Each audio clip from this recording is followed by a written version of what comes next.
తాకట్లో ఉన్న మీ బంగారాన్ని విడిపించి ఆ రోజు ఆన్లైన్ రేటుకి కొంటాం. Sharma gold company. నమస్కారం, సుమన్ టీవీకి స్వాగతం. నేను మానస. ఈ రోజు మనతో పాటు ఉన్నారు జ్యోతిష్య రత్న, జ్యోతిష్య చక్ర వైభవ నిపుణ డాక్టర్ రాళ్లపల్లి రవికుమార్ గారు. వారితో మాట్లాడదాం. జూన్ నెల మాసానికి సంబంధించిన మాస ఫలితాల గురించి తెలుసుకుందాం. గురుగారు నమస్కారం అండి. నమస్కారం. గురుగారు, ముందుగా ఈ జూన్ మాసంలో ద్వాదశ రాశులకి సంబంధించి అంటే నవగ్రహాలు ద్వాదశ రాశుల్లో ఏ ఏ స్థానాల్లో ఉన్నాయో ముందుగా వివరించండి. తప్పకుండా. శరదిందు సమాకారే పరబ్రహ్మ స్వరూపిణి వాసరాపీఠ నిలయే సరస్వతి నమస్తుతే. సుమన్ టీవీ ప్రేక్షకులకి నమస్కారం. ఈ మాసం అంటే జూన్ నెల. జూన్ నెలలో నవగ్రహాలు ఎక్కడ ఉన్నాయో తెలుసుకున్నాం. ఎందుకంటే ప్రతిసారి మనం మాస ఫలితాలు చెప్పుకున్నప్పుడు ముందుగా ఏ గ్రహం ఏ రాశిలో ఉన్నాయో తెలుసుకుంటే సంచారం గురించి తప్పకుండా తెలుసుకోవాలండి. ముందుగా వచ్చేసి సూర్యుడు అంటే రవి. అంటే ప్రతి నెల కూడా 15వ తారీఖు నుంచి ఒక రాశి నుంచి ఇంకో రాశిలోకి మారుతారు. సో మనకి జూన్ 15 నుంచి వేసుకుంటే కనుక జూన్ 14 తారీఖు దాకా వృషభ రాశిలో ఉంటారు. జూన్ 15 నుంచి మిథున రాశిలోకి వస్తారు. సో జూన్ 15 నుంచి చూపించగా జూలై 14 దాకా రవి మనకి మిథున రాశిలోనే ఉంటారు. అలాగే బుధుడు వచ్చేసి మనకి మిథున రాశిలో స్వస్థానంలో ఉంటారు. అలాగే మనకి శని వచ్చేసి ప్రస్తుతం మీన రాశిలోకి ప్రవేశించారు. అలాగే గురువు కూడా మనకి మిథున రాశిలోకి ప్రవేశించారు. మిథున రాశిలో ఉంటారు ఈ సంవత్సర కాలాంతం. శని కూడా సంవత్సర కాలాంతం మీన రాశిలో ఉంటారు. అలాగే రాహు వచ్చేసి మనకి కుంభరాశిలో ఉంటారు. అలాగే మనకి కేతు వచ్చేసి మనకి సింహరాశిలో ఉంటారు. అలాగే కేతుతో పాటు కుజుడు కూడా అక్కడే సింహరాశిలో ఉంటారు. ఇది కాకుండా ముఖ్యంగా శుక్రుడు వచ్చేసి మనకి మేషరాశిలో ఉంటారు. ఈ కాంబినేషన్ అంతా మనకి ఈ నెలల్లో ఇలా ఉంటుంది. ఇప్పుడు ముఖ్యంగా అంటే 5/6/2025 నుంచి కుజుడు నీచత్వం వెళ్ళిపోయి మనకి సింహరాశిలోకి ప్రవేశిస్తున్నాడు. ఇన్నాళ్ళు మనకి ఈ యుద్ధ వాతావరణం తీసుకోండి, ఎర్త్క్వేక్స్ లాంటివి తీసుకోండి, అలాగే ఫైర్ యాక్సిడెంట్స్ తీసుకోండి, అలాగే ఇల్లు కూలిపోవడాలు కానివ్వండి, ఈ మిలిటెంట్ అటాక్స్ కానివ్వండి, ఇవన్నీ కూడా ఈ నక్సలైట్స్ కానివ్వండి, ఇవన్నీ సమస్యలు కూడా ఒక కొలిక్కి వచ్చినట్టమాట. 5/6/2025 నుంచి కుజుడు నీచత్వం వెళ్ళిపోతున్నాడు. ఎందుకంటే ఇది లాస్ట్ ఇయర్ అక్టోబర్ నుంచి ఉంది మనకి కుజుడు నీచత్వం అనేది. సరే వక్రగతి అని మామూలుగానే వచ్చింది, మళ్ళీ ఏప్రిల్ నుంచి మళ్ళీ విజృంభించింది. సో ఈ కుజుడు నీచత్వం అనేది వెళ్ళిపోతే కనుక మనకి దేశానికి కూడా అంటే పీస్ఫుల్గా ఉంటుందని చెప్పుకోవచ్చు. కానీ ఇక్కడ ఏంటంటే మళ్ళీ కుజుడు కూడా ఇక్కడ సింహంలో వచ్చినా కూడా కేతుతో కలిసి సప్తమ స్థానంలో ఉన్న రాహుని చూస్తున్నాడు. కాబట్టి ఇప్పుడు కూడా కొంచెం ఉధృతి ఉంటుంది. అంటే మనకి ఎప్పటిదాకా ఉందంటే మనకి 28 జూలై 2025 వరకు ఈ కుజుడు కేతు కలిసి ఉంటారు. ఈ కుజుడిని రాహు చూస్తుంటాడు. సో 28 జూలై దాకా కూడా మళ్ళీ ఈ ప్రకృతి వైపరీత్యాలు కానివ్వండి ఇలాంటి వరకు చిన్న చిన్న జరిగేందుకు అవకాశాలు ఉన్నాయి. అలాగే యాక్సిడెంట్స్ ఎక్కువగా జరిగేటట్టు ఉన్నాయి ఈ 1 మంత్ ఈ 2 మంత్స్లో కూడా. అలాగే ట్రైన్ యాక్సిడెంట్స్ అవనివ్వండి, అయితే బస్ యాక్సిడెంట్స్ అవనివ్వండి, ఫైర్ అంటుకోవడం కానివ్వండి, షార్ట్ సర్క్యూట్ కానివ్వండి, ఇల్లు కాలిపోవడం కానివ్వండి, అలాగే చిన్న చిన్న యుద్ధ వాతావరణం కాదు కానీ ఇలా అనవసరమైన చిన్న చిన్నవన్నీ కూడా జరిగేందుకు అవకాశాలు ఉన్నాయన్నమాట. సో కొంచెం జాగ్రత్త వహిస్తే సరిపోద్దని చెప్పుకోవచ్చు. అలాగే మనం ఇప్పుడు ఎక్కువగా మన రాశిఫలాల్లో వివాహం గురించి వాటి గురించి చెప్పుకుంటాం. ఎందుకంటే వివాహం మెయిన్గా ఏంటంటే ఈ మూఢం అవి ఉన్నప్పుడు చేయకూడదు. అంటే ఏదైనా ఎన్ని శుభకార్యం అంటే ఈ ఇంటి గృహప్రవేశం కానివ్వండి, శంకుస్థాపన కానివ్వండి, అలాగే వివాహం కానివ్వండి, అలాగే ఎంగేజ్మెంట్ కానివ్వండి, ఏదైనా ఎన్ని మేజర్ శుభకార్యాలు ఏవైనా సరే మూఢంలో చేయకూడదు. ఎందుకు మనం అలర్ట్ చేస్తున్నాం అంటే అండి, మూఢం మనకు ఇంచుమించుగా 3 నెలల పాటు ఉందండి. ఫస్ట్ వచ్చేసి ఇప్పుడు 10th జూన్ నుంచి 8th జూలై దాకా మూఢం ఉంది. సో ఈ టైంలో మనం ఏమి అంటే కనీసం పెళ్లి చూపులు కూడా చూడడానికి వీలేదు అనమాట. సో అందుగురించి ఇది మనం వేస్ట్ చేయకూడదు టైం.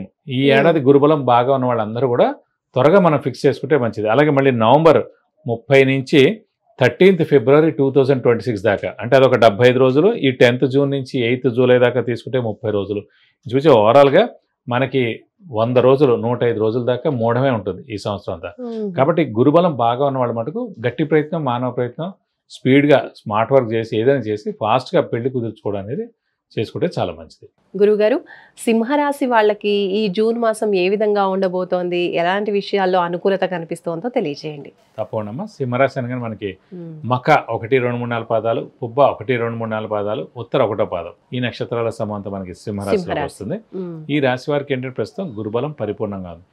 లాభస్థానంలో గురువు ఉన్నాడు. లాభస్థానంలో గురువు అంటే కనుక లాభాన్ని చేకూరుస్తాడు.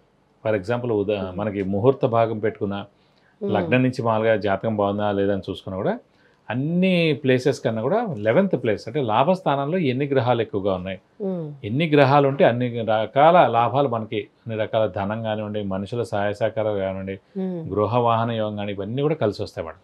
సో అలాంటి లాభస్థానంలో గురువు ఉండడం చేత లాభాన్ని చేకూరుస్తాడు ఈ సంవత్సర కాలం అంతా కూడా. కాబట్టి దైవబలం దైవానుగ్రహం కూడా పరిపూర్ణంగా ఉందని చెప్పుకోవచ్చు. అలాగే హార్డ్ వర్క్ కలిసి వస్తుంది, స్మార్ట్ వర్క్ కలిసి వస్తుంది, అదృష్టం కూడా పరిపూర్ణంగా ఉంది.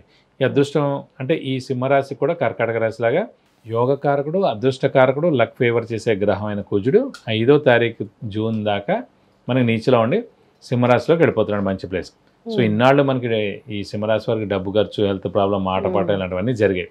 సో 5th జూన్ నుంచి సింహరాశిలోకే వస్తున్నాడు కాబట్టి కుజుడు ఇవన్నిటి నుంచి దూరంగా వెళ్ళేందుకు అవకాశాలు ఎక్కువగానే. సో కాబట్టి అలాగే విద్యార్థులకు సువర్ణ అవకాశం, రాజకీయ నాయకులు, క్రీడాకారులు, పత్రికా రంగం, యూట్యూబ్ రంగం, మీడియా రంగం, సినిమా రంగం, పారిశ్రామిక రంగం అందరికి కూడా అత్యద్భుతంగా ఉంటుందని చెప్పుకోవచ్చు సింహరాశి వారికి. బట్ వీళ్ళకి పట్టిందల్లా కూడా బంగారం అని చెప్పచ్చు.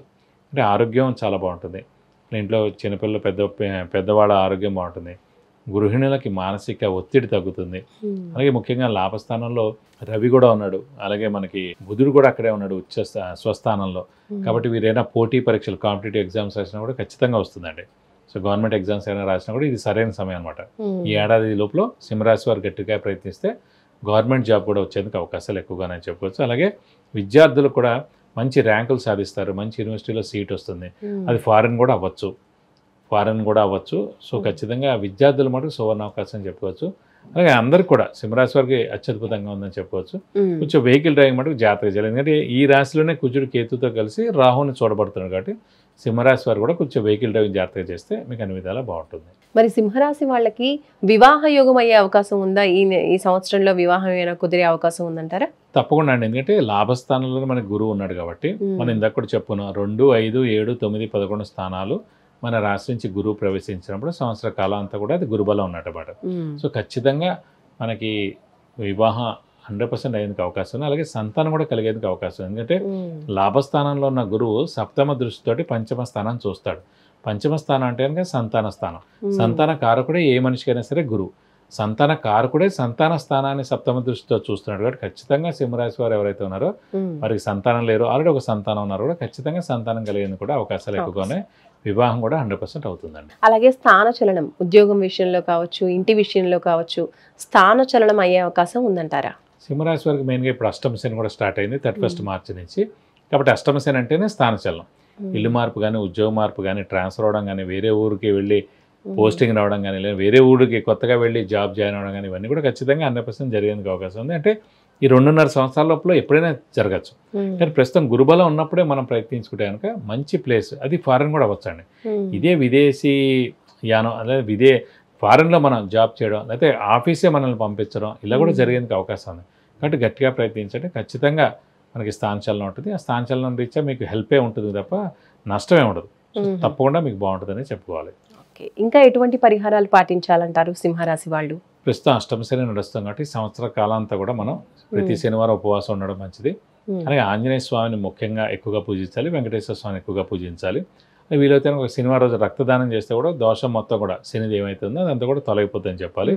అందుగురించి అంటే ముఖ్యంగా ఈ శనికి మెయిన్గా ఆంజనేయ స్వామిని అంటే ప్రతి మంగళవారం కానీ శనివారం కానీ వెళ్ళడం, వెంకటేశ్వర స్వామి అయితే బుధవారం కానీ శనివారం కానీ ఆ గుడికి వెళ్ళడం, 40 ప్రదక్షిణాలు చేయడం, ఆంజనేయ స్వామి అయితే కనుక సింధూర పూజ, తమలపాకుల పూజ, వడమాల సమర్పించడం, అవి చేస్తే కనుక చాలా మంచిది. వెంకటేశ్వర స్వామి అయితే అష్టోత్తరం కానీ అభిషేకం కానీ చేస్తే కూడా మీకు అన్ని విధాలా మంచి చేకూరుతుంది.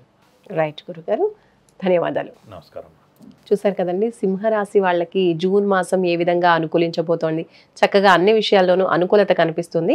కాబట్టి ఒక్క విషయంలో అంటే యాక్సిడెంట్స్ అయ్యే అవకాశం ఉంది కాబట్టి సెల్ఫ్ డ్రైవింగ్ విషయంలో మాత్రం జాగ్రత్తగా ఉండాలి. మిగతా అన్ని విషయాలు కూడా చక్కగా అనుకూలించే అవకాశాలు ఉన్నాయని గురుగారు తెలియజేస్తున్నారు. విద్య, ఉద్యోగం, వ్యాపారం, వివాహం, సంతాన యోగం, వ్యాపారం, గృహయోగం, వాహన యోగం, ఇలాంటి ఏ విషయానికి సంబంధించి అయినా సరే మీ జాతకానికి సంబంధించిన విషయాలు మీరు పరిహారాలు కావచ్చు, ఏవైనా తెలుసుకోవాలి అనుకుంటే, పర్సనల్గా గురువుగారితో అపాయింట్మెంట్ తీసుకోవాలి అనుకుంటే స్క్రీన్ పైన కనిపించే నెంబర్స్కి కాల్ చేయొచ్చు, లేదంటే వాట్సాప్ కూడా చేయొచ్చు.